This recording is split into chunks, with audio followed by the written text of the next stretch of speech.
नमस्कार दोस्तों, स्वागत है इस प्यारे से यूट्यूब चैनल बीपी एग्ज़ाम गुरु में। तो कैसे हैं आप लोग? उम्मीद करता हूं कि आप लोग अच्छे ही होंगे। तो आज के सेशन में हम जो खान सर के पॉकेट जीके है सामान्य ज्ञान का, उसका क्लास 1 लेकर के आए हैं। आज के इस सेशन में हम जो आपके सभी एग्ज़ामों के लिए बिल्कुल ही बेहद ज़रूरी है। खान सर इसके बारे में बताते हैं कि बुक जो है इसको लिखने में हमको 2.5 साल करीबन लग गया था। ये सारे एग्ज़ामों के लिए बिल्कुल ही मोस्ट इम्पॉर्टेंट होता है, जैसे एसएससी हो, रेलवे हो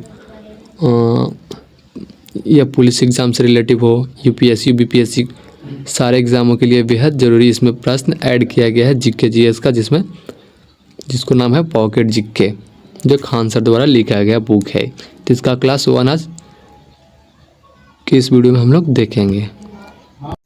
तो यहाँ पे देख सकते हैं आज का हमारा पहला प्रश्न है। ये जो आपको मैं बता दूं कि एक वीडियो डेली अपलोडेड आपको इसी यूट्यूब चैनल पर डेली एक होगा, तो चैनल को सब्सक्राइब करके चैनल से जुड़ जाइएगा। तो आज का जो पहला प्रश्न है वो है, इतिहास के आरंभिक काल को क्या कहा जाता है? इतिहास का जो आरंभिक काल होता है, इतिहास का जो आरंभिक काल है उसको हम लोग क्या कहते हैं? तो आपको हम बता दें उसको पूरा पाषाण काल, पूरा पाषाण काल के नाम से जानते हैं हम लोग। अब यहाँ पे प्रश्न जो है वो किस काल में पत्थर के औजार सबसे पहले पाए गए थे? किस काल में जो है वो पत्थर के औजार सबसे पहले पाए गए थे? तो मैं बता दूं कि जो है पूरा पाषाण काल में जो है, पूरा पाषाण काल में जो है, यहाँ पे आप देख सकते हैं पूरा पाषाण काल में जो है वो सबसे पहले पत्थर के औजार को हम लोग इसके बारे में देख पाए थे। फिर यहाँ पे है कि कौन सी जो सभ्यता है अपने नगर नियोजन के लिए प्रसिद्ध है? कौन सी जो समस्या है वो अपने नगर नियोजन के लिए प्रसिद्ध है? तो आपको मैं बता दूं जो सिंधु सभ्यता घाटी है, सिंधु घाटी सभ्यता है, वो आपको यहाँ पे नियोजन के लिए प्रसिद्ध है। किस लिए प्रसिद्ध है? अपने सभ्यता के नियोजन के लिए प्रसिद्ध है। यहाँ पे आप देख सकते हैं सिंधु घाटी सभ्यता। अब यहाँ पे प्रश्न है कि सिंधु घाटी सभ्यता का कौन सा जो स्थान है, सिंधु घाटी सभ्यता का कौन सा जो स्थान है जो आपके यहाँ पे सिंधु नदी के किनारे स्थित था? तो आपके यहाँ पे मैं बता दूं कि सिंधु घाटी की सभ्यता जो नदी स्थित था वो आपको यहाँ पे मोहनजोदड़ो हो जाएगा। क्या हो जाएगा? मोहनजोदड़ो हो जाएगा, जो आपको यहाँ पे दिख रहा होगा मोहनजोदड़ो। अब यहाँ पे प्रश्न है दोस्त कि मोहनजोदड़ो का जो स्थानीय मान था वो क्या था? मोहनजोदड़ो का जो स्थानीय नाम था, मोहनजोदड़ो का जो स्थानीय नाम था वो क्या था? तो आपको मैं बता दूं मोहनजोदड़ो का जो स्थानीय नाम है आपको मृतकों का टीला के नाम से भी जाना जाता है। क्या? मृतकों का टीला के नाम से भी मोहनजोदड़ो का स्थानीय नाम हम लोग जानते हैं।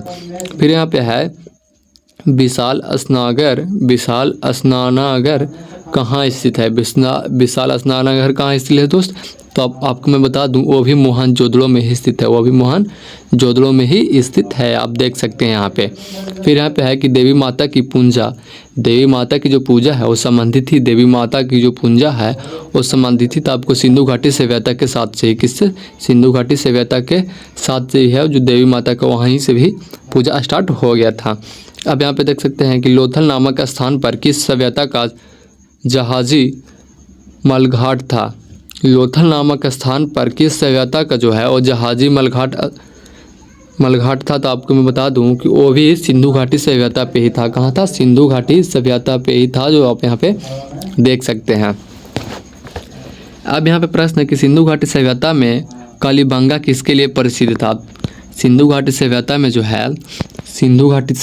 जो है वो कालीबंगा किसके लिए प्रसिद्ध था? तो आपको हम बता दें मिट्टी के पात्र के लिए। किसके लिए? मिट्टी के पात्र के लिए जो है वो सिंधु घाटी सभ्यता में कालीबंगा प्रसिद्ध था। तो मिट्टी के पात्र के लिए प्रसिद्ध था दोस्तों, मिट्टी के पात्र के लिए आप यहाँ पे देख सकते हैं, सब याद रखिएगा आप। अब यहाँ पे है कि वैदिक आर्यों का प्रमुख भोजन था। वैदिक आर्यों का जो है वो प्रमुख भोजन था। तो दूध और इसके उत्पादक थे। कौन थे? दूध और इसके उत्पादक जो थे वो प्रमुख भोजन था वैदिक आर्यों के लिए। अब यहाँ पे अगला प्रश्न है कि वैदिक लोग द्वारा किस धातु का जो है वो प्रयोग पहले किया गया था? वैदिक लोगों द्वारा जो है वो किस धातु का प्रयोग पहले किया गया था? तो तांबा का किया गया था। किसका किया गया था? आप यहाँ पे देख सकते हैं तांबा का जो है वैदिक लोगों द्वारा सबसे पहले प्रयोग किया गया था तो तांबा किया गया था। अब यहाँ पे है कि किन 3 वेदों को संयुक्त रूप से वेदयात्री कहा गया है। किन 3 वेदों को जो है वो संयुक्त रूप से वेदयात्री कहा गया है। तो आपको हम बता दें कि यहाँ पे आपको ऋग्वेद और सामवेद और यजुर्वेद हो जाएगा, जो आपको यहाँ पे दिख रहा होगा। यही 3 वेदों को जो है वो संयुक्त रूप से वेदयात्री कहा गया है, यहाँ पे आप याद रखिएगा। अब यहाँ पे प्रश्न है कि आर्य, यहाँ पे देखिए, यहाँ पे प्रश्न है कि आर्यों पूर्वों के साथ अपने संघर्षों में सफल रहे क्यों। यहाँ पे आप देखिएगा कि आर्यों पूर्वों के साथ अपने संघर्षों में सफल रहे क्यों। तो आपको हम बता दें कि उन्होंने घोड़ा द्वारा चलाया जा रहा था। उन्होंने घोड़ा द्वारा चलाया जा रहे रथा का प्रयोग किया था। क्या किया था? उन्होंने घोड़ा द्वारा चलाया जा रहे रथा का जो है वो प्रयोग किया था। यहाँ पे आप लोग याद रखिएगा कि उन लोग जो घोड़ा द्वारा चलता है रथ, जिसको हम लोग पहले के ज़माने में रथ बोला करते थे, उसका उन लोग प्रयोग करते थे घोड़ा को। जो हम लोग गाड़ी बोलते हैं, पहले घोड़ा को ही गाड़ी बना दिया जाता था। अब यहाँ पे है कि ऋग्वेद आर्य पशुचारी लोग थे। जो ऋग्वेद थे, ऋग्वेदिक जो थे आर्य पशुचारिक लोग थे। या इस तथ्य से पुष्ट होता है या तथ्य से पुष्ट होता है। तो यहाँ पे आप देख सकते हैं कि ऋग्वेद में आर्य के उनके संदर्भ है। क्या है? ऋग्वेद में गाय के अनेक संदर्भ है। ऋग्वेद में क्या है? गाय के अनेक संदर्भ है। अधिकांश युद्ध गायों के लिए लड़े गए थे। ऋग्वेद में जो है यहाँ पे बोल रहा है कि ऋग्वेद में गाय के लिए अनेक संदर्भ है। तो क्या है? तो अधिकांश युद्ध जो है ऋग्वेद में जितना युद्ध हुआ था, तो सबसे ज़्यादा युद्ध जो है वो गाय के लिए ही लड़े गए थे। किसके लिए लड़े गए थे? गाय के लिए जो है वो पहले युद्ध लड़ा गया था। यहाँ पे आप लोग देख सकते हैं। पुरोहितों का दिए जाने वाला जो उपचार है, पुरोहितों का जो दिए जाने वाला उपहार प्रायः है वो गाय होती है। क्या होती है? गाय होती है। गाय ही होती थी जो। अब यहाँ पे है कि आर्यन जनजातियों की प्राचीनतम बस्ती कहाँ है। आर्यन जनजाति की जो है वो प्राचीनतम बस्ती कहाँ है। तो आपको मैं बता दूं कि आर्यन जनजाति का जो प्राचीनतम बस्ती है वो सप्त सिंधु में ही है। कहाँ है? सिंधु में ही है, सप्त सिंधु में ही है। फिर यहाँ पे प्रश्न है कि राज्याभिषेक समारोह का विवरण राज्याभिषेक समारोह का जो विवरण है वो किसने किया गया है। तो ऐतरेय ब्राह्मण में किया गया। कहाँ किया गया है? ऐतरेय ब्राह्मण में ही किया गया है राज्याभिषेक का समारोह। यहाँ पे आप देख सकते हैं। फिर यहाँ पे है कि प्रसिद्ध गायत्री मंत्र कहाँ से लिया गया है। गायत्री मंत्र जो है वो कहाँ से लिया गया है। तो आपको मैं बता दूं, गायत्री मंत्र जो है वो ऋग्वेद से लिया गया है। कहाँ से लिया गया है? ऋग्वेद से जो है वो गायत्री मंत्र को लिया गया है। यहाँ पे आप लोग देख सकते हैं। फिर यहाँ पे प्रश्न है किस विदुषी ने वाद विवाद में अज्ञेयलव को चुनौती दी थी। तो आपको मैं बता दूं, गार्गी को। किसको? गार्गी को। यहाँ पे आप देख सकते हैं। फिर यहाँ पे प्रश्न है कि गौतम बुद्ध का जो जन्म है वो स्थान किसके द्वारा अंकित किया गया था। गौतम बुद्ध का जन्म स्थान किसके द्वारा अंकित किया गया था। तो आपको मैं बता दूं कि अशोक मौर्य का रूमिन देश स्तंभ, अशोक मौर्य का रूमिन देश स्तंभ यहाँ पे आप देख सकते हैं। फिर यहाँ पे है कि प्रथम बौद्ध परिषद कहाँ आयोजित की गई। प्रथम बौद्ध परिषद जो है वो कहाँ आयोजित की गई। तो राजगृह में किया गया था। कहाँ किया गया था? राजगृह में किया गया था। आप यहाँ पे देख सकते हैं। फिर यहाँ पे है कि बुद्ध का अर्थ क्या है। बुद्ध का अर्थ होता है ज्ञान का प्राप्ति। क्या होता है? ज्ञान का प्राप्ति। बुद्ध का अर्थ ज्ञान का प्राप्ति होता है। यहाँ पे आप देख सकते हैं। फिर यहाँ पे है कि बौद्ध धर्म ने समाज की दो वर्गों को अपने साथ छोड़कर एक महत्वपूर्ण प्रभाव छोड़े गए वर्ग थे।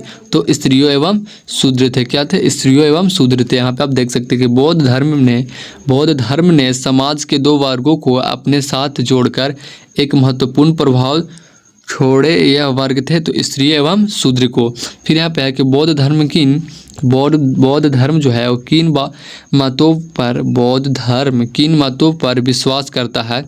तो दुनिया दुखों से भरी, यही है इच्छाओं पर काबू पा लिया जाए तो निर्वाण लिया जाए। लोगों को दुख उनकी इच्छाओं के कारण होता है। यहाँ पे आप देख सकते हैं कि बौद्ध धर्म किन मतों पर विश्वास करती है। तो दुनिया के दुखों से भरी, दुनिया की दुखों से भरी है, यदि इच्छाओं पर काबू पा लिया जाए तो निवारणों मिल जाएगी। लोगों का दुख उनका इच्छाओं का कारण होता है। यहाँ पे आप देख सकते हैं। फिर यहाँ पे है कि प्रारंभिक बौद्ध धर्म में ग्रंथों की रचना किसमें की गई थी। प्रारंभिक बौद्ध धर्म जो है वो ग्रंथों की रचना है वो किसमें की गई थी, तो पाली पाठ में। किसमें, पाली पाठ में आप यहाँ पे देख सकते हैं।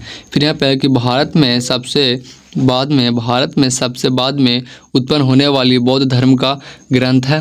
तो आपको यहाँ पे करेक्ट आंसर जो है वामसात पाकीसिनी हो जाएगी। वामसात पाकीसिनी हो जाएगी, जो आप यहाँ पे देख सकते हैं। फिर है बुद्ध को प्रबोध कहाँ प्राप्त हुआ था। बुद्ध का जो है वो प्रबोध कहाँ प्राप्त हुआ था, आपको यहाँ पे बोध गया में हुआ था का नाम है। यहाँ पे क्वेश्चन का जो बुद्ध का ज्ञान का प्राप्ति हुई थी बुद्ध को, वहाँ कहाँ पे हुआ था, तो आपको मैं बता दूं कि बुद्ध को जो ज्ञान की प्राप्ति हुई थी वो बोध गया में हुआ था। कहाँ हुआ था, बोध गया में हुआ था। फिर है कि इच्छा सब कष्टों का कारण है। इच्छा जो है वो सब कष्टों का कारण है, इसका प्रचार करने वाला धर्म कौन सा है। इच्छा जो है वो कष्टों का कारण है, इसका प्रचार करने वाला धर्म कौन सा है, तो आपको मैं बता दूं कि यह बौद्ध धर्म ही है। क्या है, बौद्ध धर्म में ही बताया गया है कि इच्छा सबको कष्ट का कारण है। फिर यहाँ पे प्रश्न है कि महावीर कौन थे। महावीर जो थे वो 24वें तीर्थंकर थे। महावीर जो थे वो बौद्ध धर्म के 24वें तीर्थंकर थे। आपको मैं बता दूं, यहाँ पे आप लोग देख सकते हैं कि महावीर जो है वो बौद्ध धर्म के 24वें तीर्थंकर थे। यहाँ पे आप देख सकते हैं। फिर यहाँ पे प्रश्न है कि जैन धर्म का पहले तीर्थंकर किसे माना जाता है। जैन धर्म का जो है पहले तीर्थंकर किसको माना जाता है, तो ऋषिदेव को माना जाता है। किसको, ऋषिदेव को जो है वो जैन धर्म का प्रथम तीर्थंकर माने जाते हैं। फिर यहाँ पे है कि जैन साहित्य को क्या कहते हैं, तो अंग कहते हैं। क्या कहते हैं, अंग कहते हैं। जैन साहित्य को अंग कहते हैं।